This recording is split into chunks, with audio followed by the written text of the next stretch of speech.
Assalamualaikum warahmatullahi wabarakatuh. Kita lanjutkan pada pertemuan ini tutorial persiapan ujian ketiga Fisika Dasar 2. Bagian ketiga, yakni tentang topik GGL dan arus listrik induksi. Baik, kita lihat langsung ke soal yang pertama. Kumparan persegi dengan sisi 15 cm dan terdiri dari 100 lilitan berada dalam medan magnet 4 mT seperti tampak pada gambar. Kumparan kemudian ditarik keluar menuju daerah tak bermedan magnet, dan untuk itu diperlukan waktu selama 100 milisekon. Resistansi kumparan 20 ohm. Pertama, tentukan GGL induksi rata-rata pada kumparan. Kemanakah arah arus pada kumparan? Kemudian jelaskan. Berapa nilai arus induksi yang dihasilkan? Berapa usaha yang diperlukan untuk menarik kumparan? Dan berapa daya yang diserap oleh kumparan? Baik, jadi kita sudah punya informasi pertama bahwa ukuran persegi ini adalah 15 kali 15 ya. Jumlah lilitannya ada 100, medan magnetnya 4 mili Tesla, dan waktu yang diperlukan 100 milisekon, hambatannya atau resistansi dari kumparan adalah 20 ohm. GGL induksi yang pertama yang harus kita cari ya. GGL induksi itu kan terjadi akibat perubahan flux. Bisa kita gunakan hukum Faraday. Rumusnya adalah GGL induksi ya. Rata-rata ya, GGL induksi rata-rata ya. Itu adalah N negatif ya, kita beri tanda negatif, min N kali delta V per delta T. Di mana delta V ini adalah perubahan flux, dan perubahan flux di sini itu adalah terjadi akibat adanya perubahan medan magnet dari kondisi dia semula berada dalam medan magnet 4 mili Tesla menjadi tidak bermedan magnet atau menjadi 0. Dan dalam gambar juga di sini bahwa antara B arahnya masuk nih dengan penampang ini tegak lurus, sehingga bisa langsung kita gunakan yang B kali A ya. Maka perubahannya sendiri berarti jadi A dikali delta B ya. Jadi perubahan flux akibat perubahan medan magnet, jadi A dikali delta B berarti per delta T. Nah, kita tinggal lihat A-nya itu kan tidak lain apa? Tidak lain adalah luas persegi ini ya. Karena kumparan berbentuk persegi. Kalau misalnya sisinya adalah S ya. Ini atau boleh pakai L terserah lah ya, ini hanya cara menyatakan saja ya. Jadi ini sisinya adalah S atau L saja ya, kita bisa pakai L.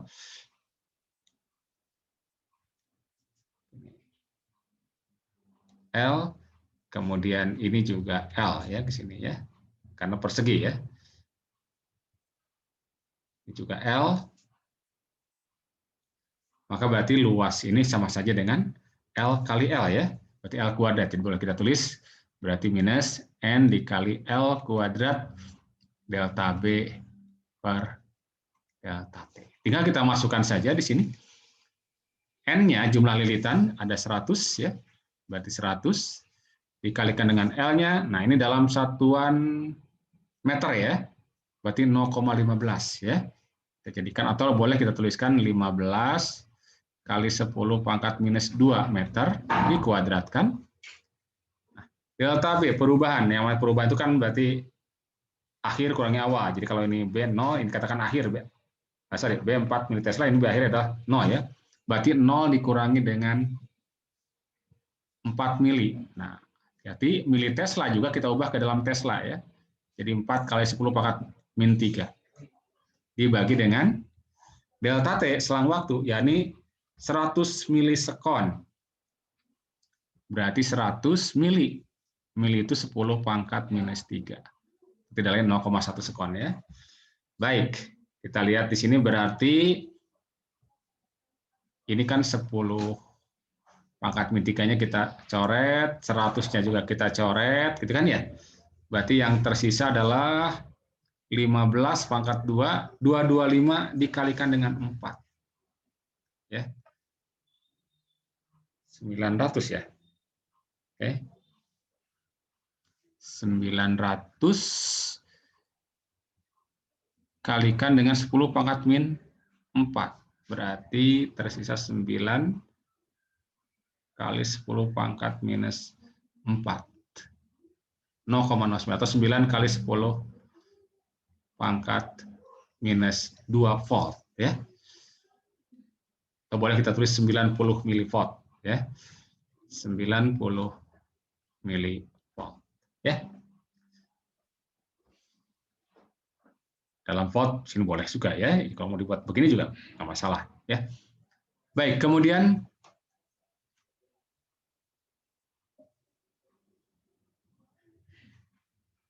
yang kedua, kemana arah arus pada kumparan? Nah, untuk menentukan arah arus kita bisa gunakan hukum Lenz ya. Ingat bahwa arus induksi adalah sedemikian sehingga menimbulkan sesuatu yang melawan penyebabnya. Baik, kita lihat bahwa arus ini timbul akibat adanya perubahan flux. Jadi arus timbul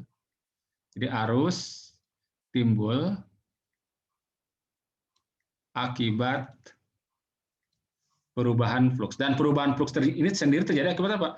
Akibat perubahan medan magnet. Dari semula ada menjadi tidak ada, berarti akibat berkurangnya ya, berkurangnya medan magnet. Nah,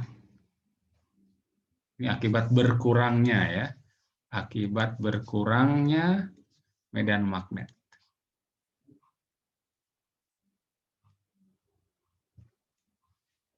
Nah, kalau medan magnet ini berkurang, maka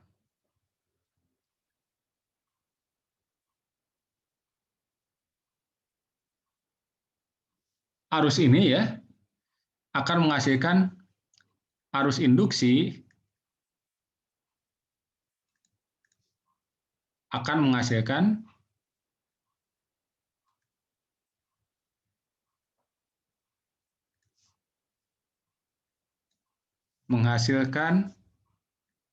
medan magnet induksi. Ya, medan magnet induksi untuk mengatasi berkurangnya ini. Nah, dengan kata ini berarti menambah ya, mengatasi pengurangan ya, atau mengatasi berkurangnya medan magnet ya, mengatasi berkurangnya medan magnet.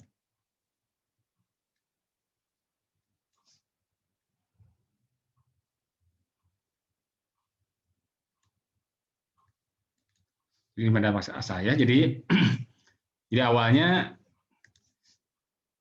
karena ditarik tadi medan magnet menjadi berkurang.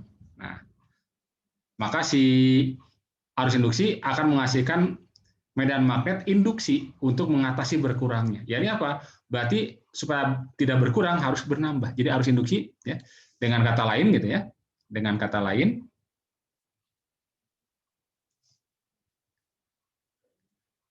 B induksi ya, atau medan magnet induksi ya. Medan magnet induksi harus menambah gitu ya. Jadi medan magnet induksi harus menambah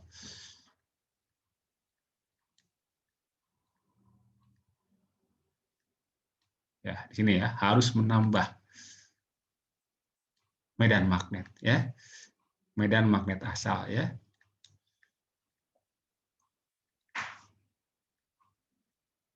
Nah, apa akibatnya? Akibatnya berarti kalau menambah berarti B induksi arahnya apa? Jadi akan searah ya. Jadi kalau saya tulis B induksi ya, jadi B induksi akan searah B asal gitu ya. Coba kita lihat di sini tadi bahwa kalau saya tuliskan kembali, gambarkan di sini saja ya. Nah, tadi kan B induksi arahnya B asalnya arahnya masuk ya. Nah, ini B asalnya yang ini. Nah, yang saya beri tanda merah. Nah, maka B induksi berarti harus masuk di sini. Ini B induksi. I lah atau B in ya, induksi. Oke. Nah, lalu selanjutnya arus di sini ya, arus pada kumparan ini.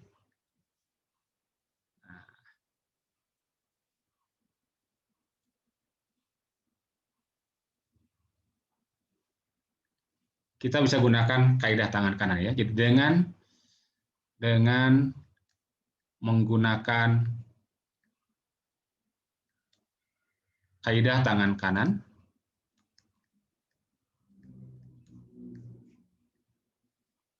atau aturan putaran skrup ya, atau aturan putaran skrup.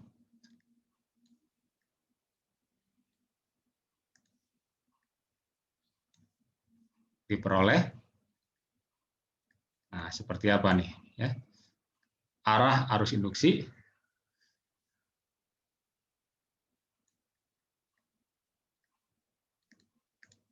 seperti apa, kita lihat.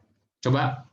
Nah, bayangkan kalau ini kan arahnya masuk nih B induksi ya. Jadi yang kita perhatikan B induksinya ya. B induksinya masuk. Nah, coba bayangkan skrup ya. Supaya skrup itu ketika diputar itu masuk, bagaimana memutarnya? Searah atau berlawanan putaran jarum jam? Searah putaran jarum jam. Jadi arus induksinya akan begini ya. Jadi arah arus induksinya akan begini.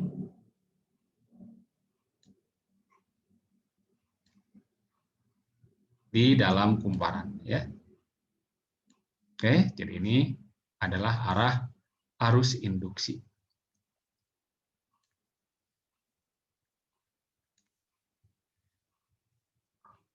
Nah, kalau kita gunakan kaidah tangan kanan juga sama saja ya. Coba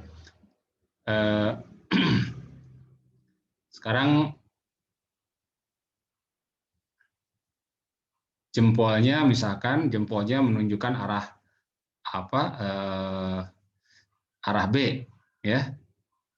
Lalu perhatikan jari-jari atau arah B misalkan ini ya, B-nya jempol. Kemudian kita lihat arah arus di sini misalkan di atas ya. Maka ujung jari yang 4 kita luruskan ya, jempolnya arahkan ke monitor, ujung jari yang 4 luruskan ke arah atas gitu. Ke arah atas. Ya, karena ini di atas, maka telapak tangan akan mengarah ke kanan. Demikian pula kalau misalkan jempolnya tetap arah ke monitor, kemudian ujung jari yang 4 kita arahkan ke arah kanan, maka akan kita dapatkan telapak tangan mengarah ke bawah. Itulah arah arusnya. Ya, kita akan begini. Jadi simpulannya bahwa diperoleh arah arus induksi searah putaran jarum jam. Ya, ini jawabannya. Ya.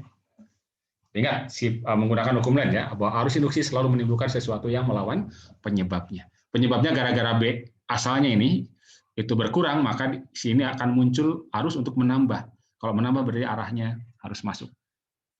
Sebaliknya kalau misalkan B ini bertambah ya, seandainya ada ini B bertambah, maka si arus akan muncul untuk apa? Untuk mengurangi.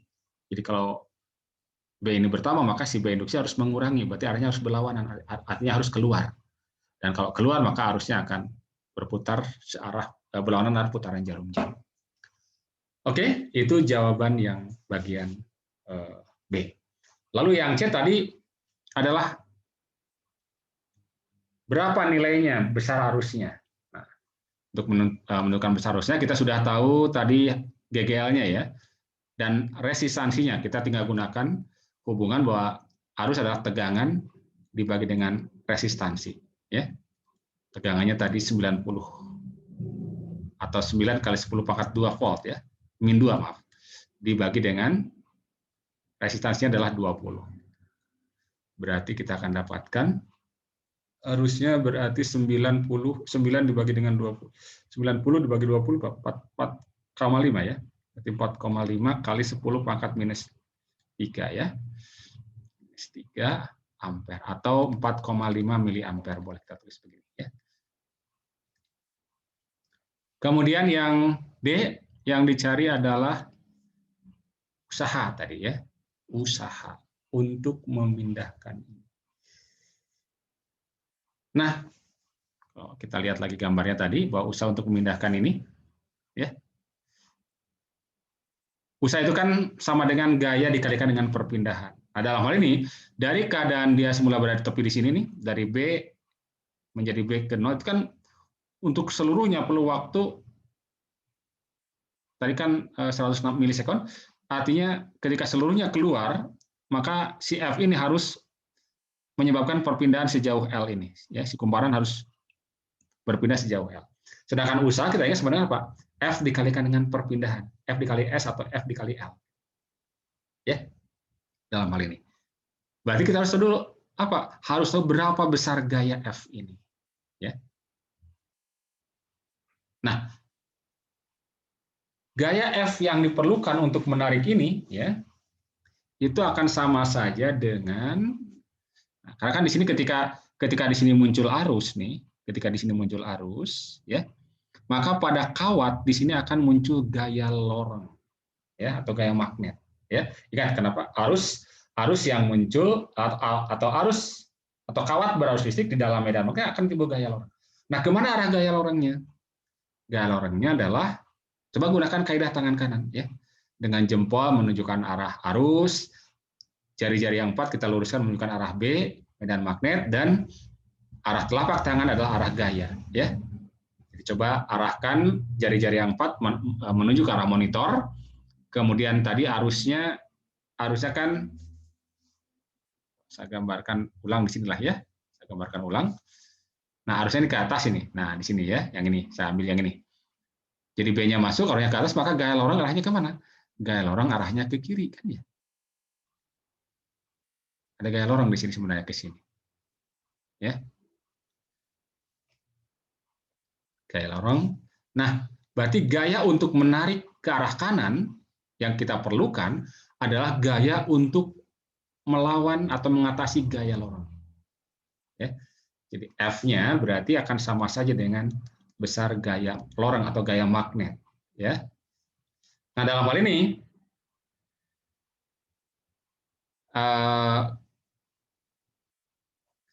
ketika ini begitu ini keluar bagian yang ini sebenarnya ada arus juga, tetapi dia sudah mulai berada pada B sama dengan 0.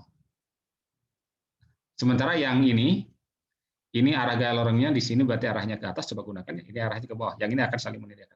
Jadi yang kita perlukan hanya gaya lorong yang arahnya berlawanan dengan dia digerakkan ya. Karena dia gerakan kanan, berarti gaya lorongnya adalah gaya lorong cukup pada kawat yang ini saja, yang berada dalam medan magnet. Ya. Ya, ini berarti apa? Rumusnya kan gaya lorong B kali I dikali dengan L, gitu kan ya? Nah, ya. Jadi gaya yang diperlukan untuk mengeluarkan ini ada B dikali I dikali L. B-nya tadi kita sudah tahu, 4 militesla ya. Berarti 4 kali 10 pangkat minus 3 Tesla dikali dengan I-nya. Harusnya tadi sudah kita dapatkan, nah ini 4,5 ya. 4,5 kali 10 pangkat minus 3 ampere, ya harus dalam ampere harusnya. Kemudian L-nya, nah tadi 15 cm, berarti 15 kali 10 pangkat minus 2. Ya. Sehingga kita perlukan 4 dikalikan dengan 4,5 adalah 18. 18 dikalikan dengan 15. Berapa itu? 18 kali 15 ya.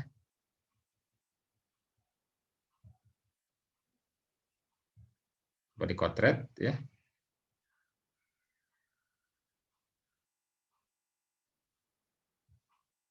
270. 270 kalau dikalikan dengan 10 pangkat min 2 jadi 2,7 ya. Berarti 2,7 tinggal ini 10 pangkat min 6 jadinya ya. 10 pangkat min 6 Newton atau mikronewton. 2,7 mikronewton. Ya. Ini gaya yang diperlukan. Kemudian yang terakhir, usaha. Sorry, yang dicari usaha sebenarnya, bukan gayanya. Usaha itu karena apa? Tinggal F dikalikan dengan S. Atau F kali L dalam hal ini, karena berpindahnya sejauh L. Berarti sama saja dengan 2,7 dikalikan dengan 10 pangkat minus 6, dikalikan L-nya 15 kali 10 pangkat minus 2 meter. Ya. Jadi kita perlukan usaha sebesar berapa ini? 15 ya, 2,7 kali 15, 4,05 ya.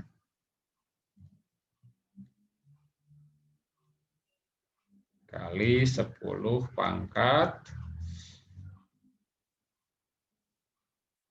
ya 45 berat 405 ya 4,5. Oke, berarti 10 pangkat minus 5 ya. 45.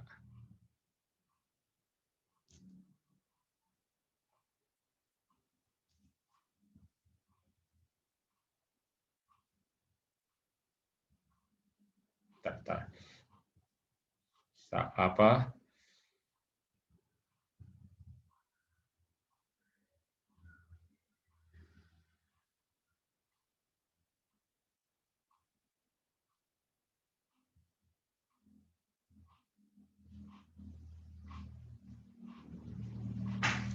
Ya, min 5 betul ya. Min 7 maaf ya, min 7. Oke, ini. Joule ya. Oke, ya. Ini usaha yang diperlukannya. Kemudian yang E, coba saudara kodrat lagi lah ya. Oke, yang penting ini rumusnya udah oke ya, tinggal ngitungnya nih ya. Yang yang dicari adalah daya. Nah, dayanya yang diserap oleh kumparan, arusnya sudah tahu, hambatannya atau resistannya sudah tahu, tinggal gunakan rumus P sama dengan I kuadrat dikalikan dengan R ya. Berarti sama saja dengan arusnya 4,5 ya. 4,5 dikalikan dengan 10 pangkat minus 3 kita kuadratkan dikalikan dengan 20 ya. Jadi 4,5 kali 4,5 berapa? 4,5 kuadrat 2025 ya.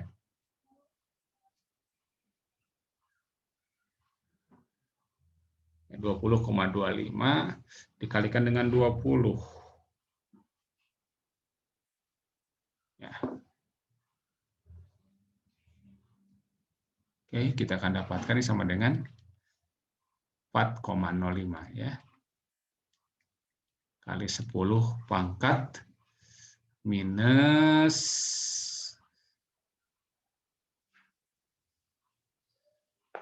6 dengan minus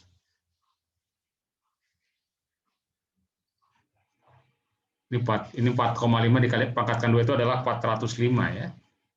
Sorry, 20,25 dikalikan dengan 20 berarti 405. 405 kali 10 pangkat minus 6 jadi pangkat minus 4 ya. Oke, ya. 4 minus 4 watt.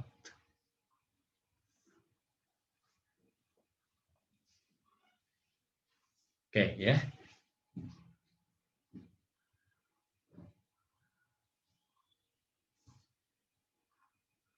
Nah, ini kita cek 2,7 kali 0,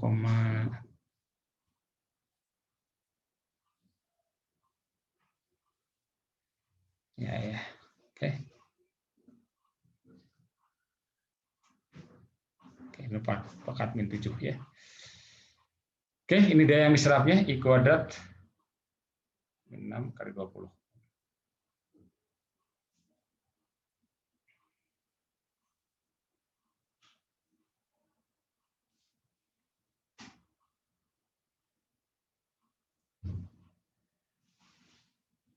Baik, itu soal nomor 1 ya. Baik, kita lihat soal yang kedua ya. Kumparan dengan luas penampang 100 cm persegi, resistansi 20 ohm, dan jumlah lilitan 400 berada dalam medan magnet yang sejajar sumbu kumparan. Induksi magnetnya berubah menurut persamaan B 4 cos 1000 T militesla dengan T dalam sekon. Tentukan flux magnet sebagai fungsi waktu dan arus induksi maksimum pada kumparan. Baik. Nah, perhatikan bahwa di sini luasnya sudah tahu ya. Ini luas penampang kumparan, resistansi, dan jumlah lilitan N-nya. Kemudian ada informasi bahwa medan magnet sejajar dengan sumbu kumparan. Artinya, medan magnet sudah tegak lurus terhadap penampang kumparan. Dan kalau medan magnet dengan penampangnya sudah saling tegak lurus, maka flux magnetnya tinggal B-nya dikalikan dengan A ya. Jadi yang pertama langsung kita bisa dapatkan bahwa flux magnet sebagai fungsi waktu tinggal B sebagai fungsi waktu dikalikan dengan A ya. Berarti B-nya tadi 4 kali cos 1000 T ya. Kita kalikan dengan luas penampangnya. Luas penampangnya tadi 100 cm persegi. Kita ubah ke dalam meter persegi ya. Dikali 10⁻⁴ meter persegi. Jadi kita akan dapatkan berarti ini berarti 4 kali 10⁻⁻² ya. Minus 2 cos 100. Ini fluknya. Nah, yang kedua yang ingin kita cari adalah arusnya. Nah, arus induksi itu kan sama sekali kan GGL induksi dibagi dengan resistansinya. Nah, berarti kita harus dapatkan dulu GGL induksinya sebagai fungsi waktu. Itu adalah negatif N dV dt ya. Jadi laju jumlah lilitan dikalikan dengan laju perubahan fluksnya ya. dV dt laju perubahan fluksnya. Berarti sama saja dengan minus N-nya tadi 400 ya. Nah, dV dt berarti ya turunan dari ini nih. Nah, turunan dari cos adalah apa? Minus sin ya. Ini maaf bukan 100 sampai 1000 ya tadi ini. Maaf ini. Ini nolnya kurang 1 biji. Oke. Jadi cos itu adalah negatif sin. Jadi berarti minus ini 1000-nya pindah ke sini ya. Kalikan dengan 4. Berarti 4 kali 10⁻⁻² kali 1000 ya. Dikalikan dengan sinus 1000 T ya. 1000 T. Jadi kita akan dapatkan ini sama saja dengan 4 dikalikan dengan 4 berarti 16 ya. Ini positif jadinya. Nolnya dengan ini hilang. Ya. Berarti 16 kali 10 pangkat 3 ya. Kali 10 pangkat 3. Kali sin 1000 T. Oke.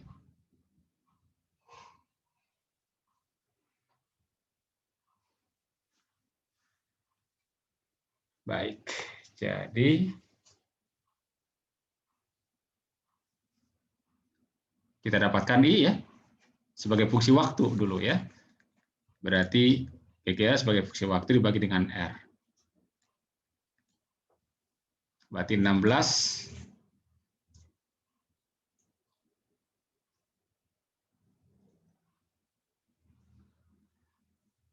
dikalikan dengan 10⁻³ ya. Kalikan dengan sin 1000 T ya. Dibagi dengan R-nya adalah 20 tadi ya. Berarti kita dapatkan 16 dibagi 20 berapa itu? 16 bagi 20 0,8 ya. 0,8. Ketika 10⁻³ berarti 8 kali 10⁻² kali sin 1000 T. Nah, yang dicari adalah arus maksimum ya. Arus maksimum ya.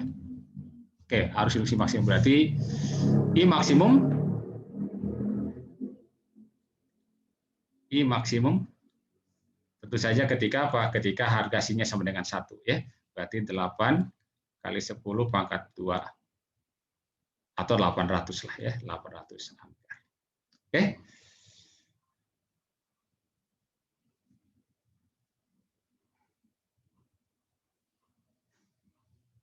Oh, maaf, ada yang sedikit lupa saya. Tadi ini satuannya B-nya adalah mili ya, mili Tesla. Mili itu berarti ini masih satuannya mili. Kita bisa ubah ke dalam apa? Weber ya. Ini kan pasti mili Weber ya, mili Weber. Karena B-nya adalah satuannya mili ya. Nah, kalau mili berarti ketika di sini ini masih milivolt ya. Ini masih milivolt. Berarti ini nanti akan satuannya adalah mili ampere. Ini juga mili ampere. Ini berarti mili ampere. Atau dalam ampere 0,8 ampere ya. Oke. Maaf ada yang satuannya ya.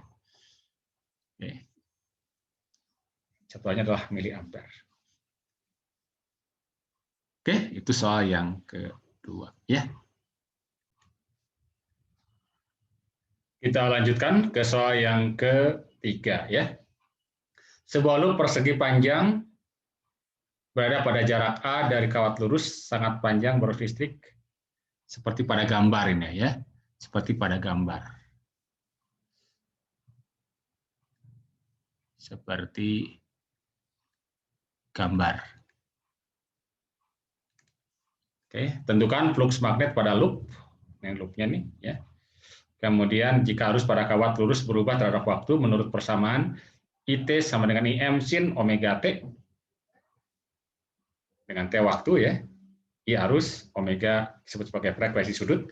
Tentukan GGL induksi sebagai fungsi waktu yang muncul pada loop. Baik, yang pertama kita dapatkan loop fluxnya. Nah, flux yang dilengkapi oleh kumparan di sini, ingat secara umum adalah integral ya. Jadi V ini secara umum adalah integral B dot dA ya. Ini terutama kalau B-nya berubah. Kalau yang tadi kenapa kita bisa langsung B kali A saja karena konstan apa namanya?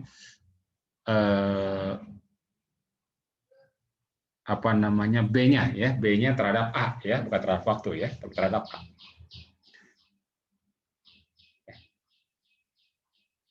Jadi kalau B dan tidak berubah, bukan merupakan fungsi dari A, maka langsung boleh B kali A.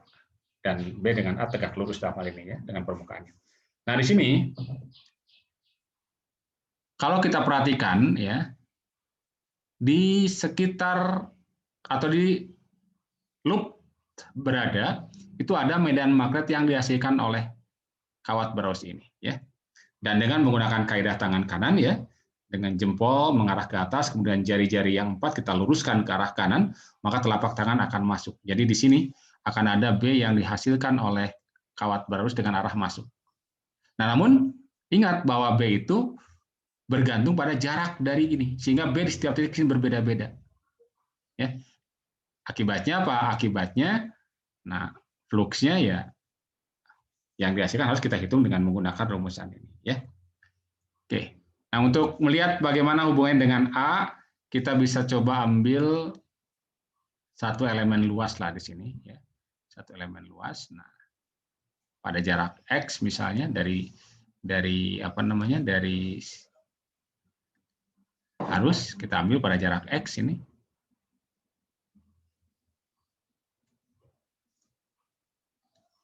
Pada jarak X ini ada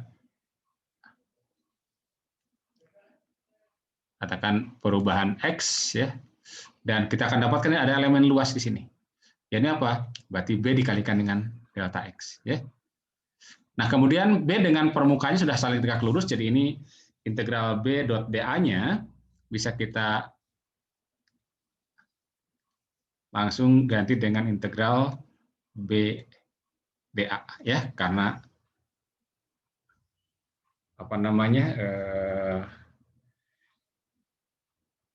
tegak lurus antara permukaan dengan B-nya ya. Berarti Coba B-nya masuk, penampangnya arahnya normanya keluar ya, berlawanan antara B dengan DA, berarti ini kita beri tanda negatif. Oke, kita beri tanda negatif ya. Ya, tanda negatif sebetulnya menunjukkan bahwa fluksnya masuk B-nya ya. Atau antara B dengan normal dari permukaannya adalah berlawanan arah. Nah, B-nya sendiri adalah B yang ditimbulkan oleh kawat lurus panjang.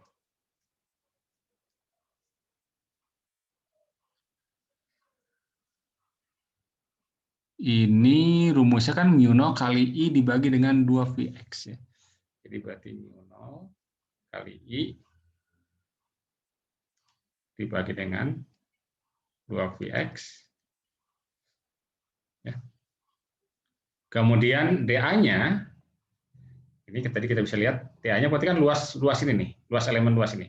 Jadi apa? B dikalikan, ambil aja dx ini ya, bukan delta x tapi dx ya.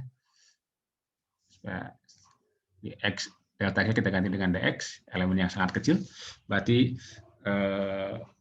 B dikalikan dengan dx. Nah, awalnya dalam permukaan A, tapi karena sudah kita ganti dengan X ya, maka ini berarti kita tinggal lihat, ini menjadi integral tertutup ini ya, jadi dari X-nya ya, X-nya dari A sampai A tambah L ya. Jadi A sampai A ditambah dengan L.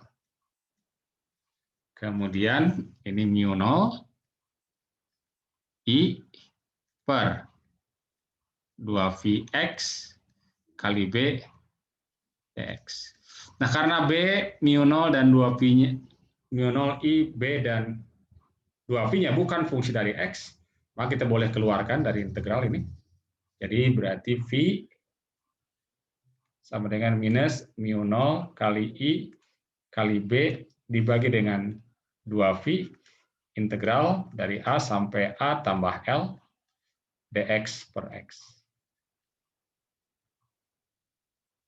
Nah, ini kan tidak lain apa? Integral ini ya.